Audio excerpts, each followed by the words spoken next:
여자친구랑 빨리 결혼하고 싶은데 며느리 집값은 치솟고 연봉은 안 오르고 이러다 영영 결혼 못하는 거 아니야?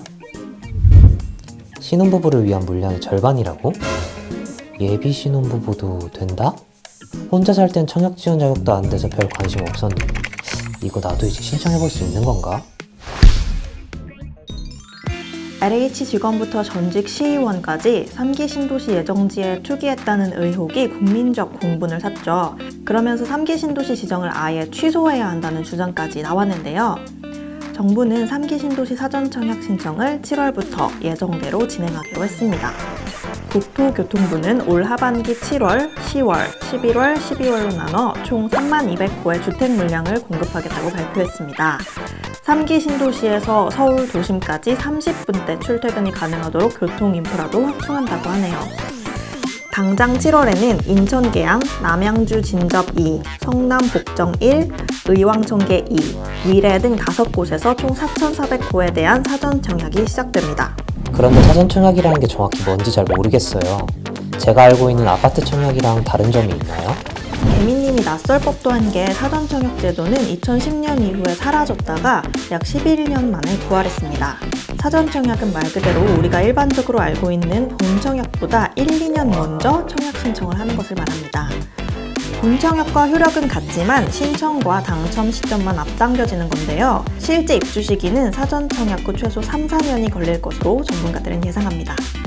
사전 청약 당첨자들은 본 청약 때까지 그 지역에 거주하면서 의무 거주 기간을 채우고 무주택 요건을 유지하면 해당 주택 입주가 100% 보장됩니다.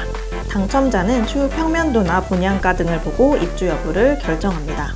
물론 사전 청약에 당첨돼도 입주까지 수년이 걸리기 때문에 입주일 전에 당첨자가 다른 청약의 지원에 당첨될 수도 있고 다른 집을 살 수도 있습니다.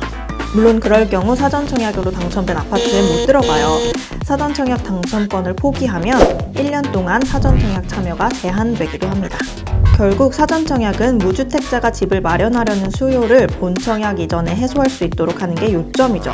그렇게 되면 집값이 계속 오를 것을 우려해 제대로 알아보지도 않고 무조건 구매하는 이른바 패닉 바잉을 막고 집값을 안정시키는 데 도움될 수 있다는 게 국토교통부의 설명입니다.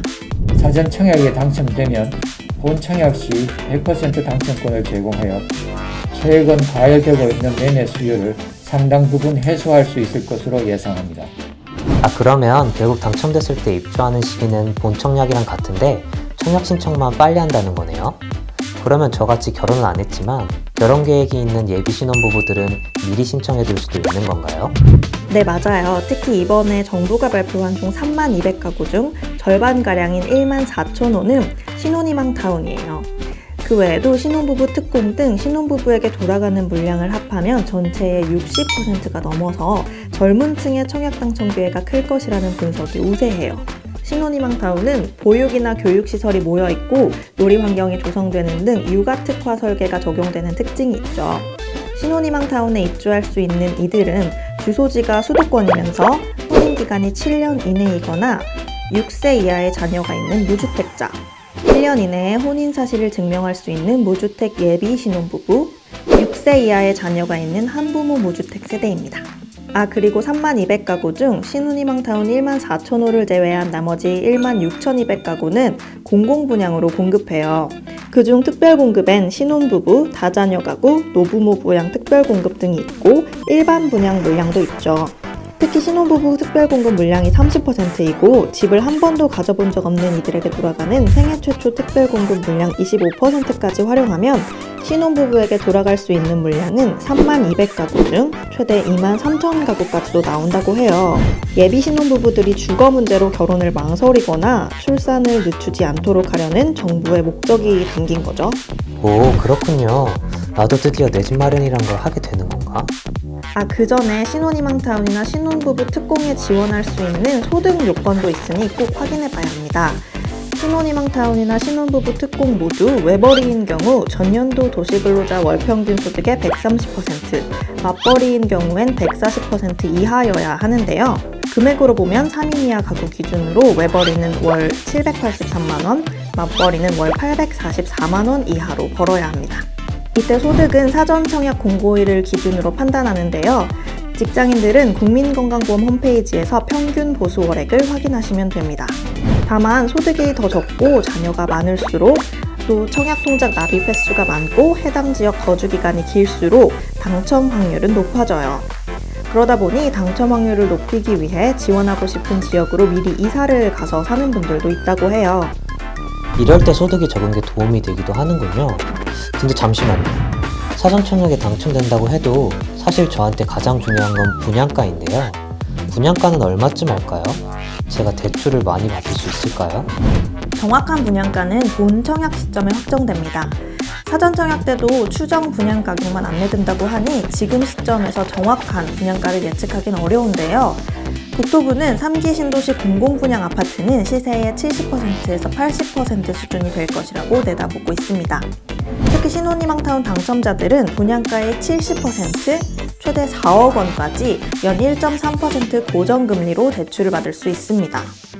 신혼희망타운 아파트 가격이 3억 700만 원을 넘으면 반드시 이 대출 상품을 이용해야 하고 현금이 있더라도 분양가의 최소 30%는 대출을 받아야 한다고 하네요. 하지만 이 대출을 받을 경우 나중에 분양받은 주택을 팔 때 시세 차익 일부를 정부와 나눠야 한다는 것도 체크해야 합니다. 신혼희망타운이 아닌 다른 일반 공급이나 특공은 대출 한도가 조금 달라요. 현재 수도권 대부분 지역이 투기과열지구로 지정됐는데요. 9억 원 이하 주택에 대해 투기과열지구에선 분양가의 최대 40%, 조정 대상 지역은 50% 수준으로 대출을 받을 수 있으니 각자 지원할 지자체의 대출 한도를 잘 확인해 보세요. 대출이 되고 분양가가 시세보다 저렴하게 나온다고 해도 분양가를 감당할 수 있을지가 걱정이긴 하네요. 근데 사실 이렇게 신혼부부들에게 물량 절반이 집중되다 보니 40, 50대 이상에서 불만이 나오는 것도 사실이에요. 실제로 청와대 국민청원 게시판에는 3기 신도시 절반이 신혼희망타운이면 40, 50대들은 국민도 아닙니까? 라는 제목의 글이 올라오기도 했습니다. 제목 그대로 3기 신도시 물량 절반 이상이 신혼부부 등 젊은 층에게 가다 보니 40, 50대 무주택자들은 상대적으로 혜택을 받기 어려워졌다는 겁니다. 부동산 카페에선 특별 공급 빼고 남는 물량에서 경쟁해야 한다니 답답하다. 청약만 기다리다 희망 고문당한 것 같다. 중장년층 무주택자도 집이 필요하다. 와 같은 글들이 종종 보이기도 합니다. 이런 역차별 우려에 대해 국토부는 20, 30대에서 40대까지 사전 청약 수요가 많다고 파악됐는데 40대는 2,400호의 일반 공급 물량에 지원할 수 있다고 설명한 바 있습니다. 아, 그렇겠네요. 제 입장에서는 좋은 기회지만 입장을 바꿔 생각하면 40, 50대 무주택자들은 당첨 확률이 낮겠네요. 부동산 문제에 정답이 있긴 할까요? 그래도 앞으로 계속 3기 신도시 사전 청약 접수를 받을 테니까 제가 넣을 수 있는 최선의 지역이 어디인지, 신혼희망타운에 지원할지, 신혼부부 특별공급에 넣는 게 좋을지 잘 살펴보고 전략을 짜봐야겠어요. 이 많은 아파트들 중에 내 집이 하나쯤은 있겠죠?